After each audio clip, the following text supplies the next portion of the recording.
Welcome to the Fast Lane with Isaiah. On this episode, we will be talking about the Dodger Stadium and NASCAR's possibilities, as well as the Xfinity Series getting the digital dashes, and Chase Briscoe, Chase Elliott, and many more drivers' opinions of the new short track package.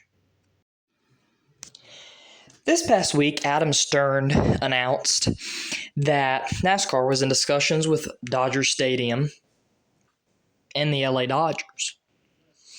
I find this very, very interesting because they were talking about there's no track now in Southern California. I feel like this pretty much all but confirms the removal of the LA Clash at the Coliseum. As NASCAR has been in talks with some places in Mexico, as we've heard recently, and Canada and all these other places. Canada obviously could not host the Clash because of cold weather. So that's going to be somewhere around in August, I believe. But here with the Clash, very, very interesting that the Clash could possibly be at Dodger Stadium. I personally think it's going to be in Mexico based on recent things, but we will have to wait and see. NASCAR President Steve Phelps says this, and I quote, "Was there an exploration with the Dodgers working with Formula E and creating a potential joint opportunity there? Yeah." I find this quote intriguing in some ways, and maybe a little, if you really want NASCAR to race at Dodger Stadium, a little disappointing. Because he says it's at this point it's just an exploration. There's no definites, and he says just an opportunity, potential opportunity at that. So we're just in the very early stages. We'll have to wait and see if this comes to fruition. Time will tell. Baseball fans out there, stadium fanatics, don't get overexcited that this is definitely going to happen. I believe at this point, it's a wait-and-see thing, as previously mentioned. Is NASCAR going to race the Clash in Mexico? Are they going to race it somewhere else? That is what we have to see for this potential opportunity. Now let's take a peek at what the Xfinity Series is doing over there. They announced today, Bob Parker's came out and announced today that Kyle Weatherman was running and is running digital dashes in the NASCAR Xfinity Series. The Cup Series has been running digital dashes for a number of years now. They have appeared to be working really well. I feel like they are more closer, as you can see on the screen right now, with the dots up top, the green dots. I feel like that would be easier compared to what the Xfinity Series used to have. Newer technology. And just, newer technology is not always better, but in this case, I feel like it is a step in the right direction for the Xfinity Series to have digital dashes. Last Friday, NASCAR hosted a 50-minute practice, which is a rarity nowadays. It's usually the A-B group, 220 minutes.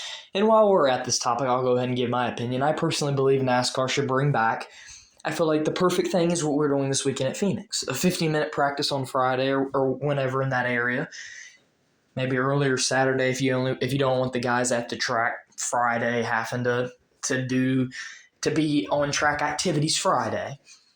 And if you want to save money, quote unquote money that way, then I feel like that's what we should do. 50-minute practice, however you want it, Friday or Saturday, and then qualifying. Cup Series race should have at least 50-minute practice. Every other sport, there's practice. NASCAR should have practice week in, week out. Now here is Tyler Reddick. He says after practice yesterday, he personally feels, along with him and Chase Elliott, they both feel that this package is not helping the dirty air.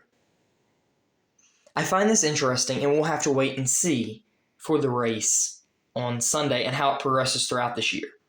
But Chase Briscoe has a different view. He feels like it was a difference in the positive direction in dirty air.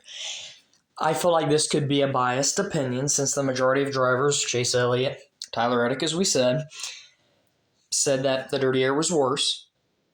Since Briscoe is good at this track, I feel like there could be a biased opinion there. But we'll have to wait and see, again, for how this race goes and the rest of this year goes. Finally, it's time for my winning prediction for Phoenix. I believe Chase Elliott will win Sunday's Cup Series race at Phoenix Raceway. Well, he qualified third Saturday, and he was in the 10-lap average, he was 15th. I believe that him and Allen at the end of that practice found out some stuff. Everybody in the garage worked overnight. Track position's key at Phoenix. I believe he will take advantage of his track position and his Hendrick pit crew, as well as his driving talents, to win at Phoenix for the second time in his career and the first time since his championship there in 2020. We'll have to wait and see, but that's my prediction for Sunday.